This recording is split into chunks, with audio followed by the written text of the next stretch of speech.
Well, the budget I'm releasing today sends a clear message to the American people that what we value. First, fiscal responsibility.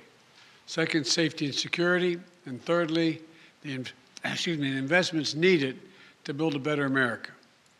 The first value is fiscal responsibility. The previous administration, as you all know, ran up record budget deficits. In fact, the deficit went up every year under my predecessor. My administration is turning that around. Last year, we cut the deficit by more than $350 billion. This year, we're on track to cut the deficit by more than $1,300 billion. We've created a record 6.7 million jobs since I took office, and we've generated a GDP growth of 5.7%, the best economic growth we've seen in this country in over 40 years.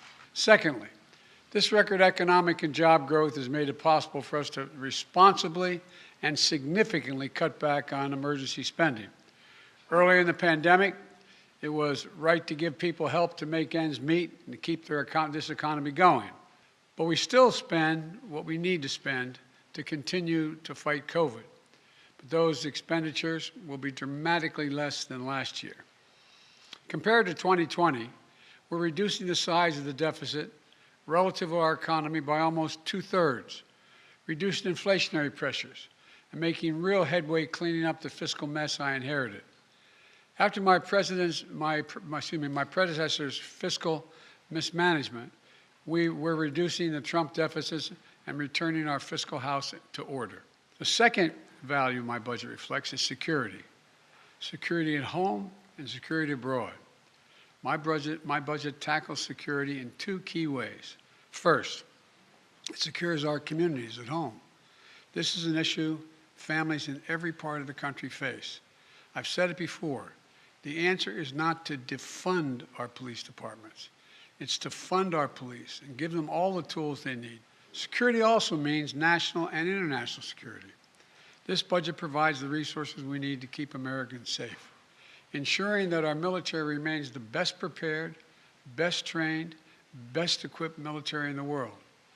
This budget also provides additional funding to forcefully respond to Putin's aggression against Ukraine and its economic, humanitarian, and security consequences. America is more prosperous, more successful, and more just when it is more secure. We can restore fiscal responsibility and safeguard our security at home and abroad while meeting the third value, what I call building a better America. And here's what this all adds up to. Historic deficit reduction, historic investment in our security at home and abroad by modernizing our capabilities in both areas, and an unprecedented commitment to building an economy where everyone has a chance to succeed. A plan to pay for those investments that we need as a nation. That's what we do. So I look forward to working with the members of Congress, Democrats, Republicans, and Independents, to deliver this budget and keep delivering for the American people. Do you believe what you said, that Putin can't remain in power? Or do you now regret saying that because your government has been trying to walk that back? Did your words complicate matters? Well, you asked three different questions. I'll answer them all. Number one, I'm not walking anything back. The fact of the matter is I was expressing the moral outrage I felt toward the way Putin is dealing in the actions of this man, just brutality. Half the children in Ukraine. I had just come from being with those families. But I want to make it clear, I wasn't then, nor am I now, articulating a policy change. I was expressing the moral outrage that I feel, and I make no apologies for it. Mr. President, thank you. When you say that you're not walking anything back, you do feel that Vladimir Putin should be removed from power? Is that what you're saying? No, what I was expressing just what I said. I was expressing the moral outrage I felt towards this man. I wasn't articulating a policy change. And I think that, he continues on this course that he's on. He is going to become a pariah worldwide, and who knows what he becomes at home in terms of support. Are you concerned this remark might escalate the conflict? No, I'm not. So if saying he cannot remain in power does not mean regime change, what does it mean in your opinion? It means that I would hope it was expressing my outrage. He shouldn't remain in power. Just like, bad people shouldn't continue to do bad things. But it doesn't mean we have a fundamental policy to do anything to take Putin down in any way. What made you add that? Because that wasn't in your prepared remarks, we were told. So what made you add that at the end, Mr. President? Because I was talking to the Russian people. The last part of the speech was talking to the Russian people, telling them what we thought. And when you said a chemical weapon use by Russia would trigger a response in kind, It will trigger a significant response. what does that mean? I'm not going to tell you. Why would I tell you? You got to be silly. The world wants to know? The world wants to know a lot of things. I'm not telling them what the response would be. Then Russia knows the response.